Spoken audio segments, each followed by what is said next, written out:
Hello welcome स्वागत छ मेरो भ्लगमा। सबैजना सन्चै हुनुहुन्छ होला, म पनि सन्चै छु। अनि के गर्दै हुनुहुन्छ यति बेलाको समयमा?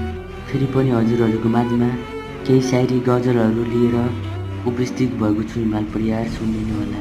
यो लाइन चाहिँ आमा र बाबाको लागि है। बा आमा छन् र पो बाँचेको जस्तो भएको छ।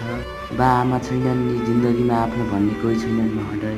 बा आमाले भन्नुहुन्थ्यो रहर गरेर मात्र हुँदैन छोरो, आँखाले देखेको सबै कुरा पाइँदैन, यहाँ किस्मतले लेखेको हुनुपर्छ भनेर साँच्चै हो रहेछ आज त्यो दिन आएको छ महोदय। मलाई अरू जस्तो बन्नु छैन, भगवान् यति लायक बनाइदिनु कि मेरो बा आमाको हरेक इच्छा पुरा गर्न सकु।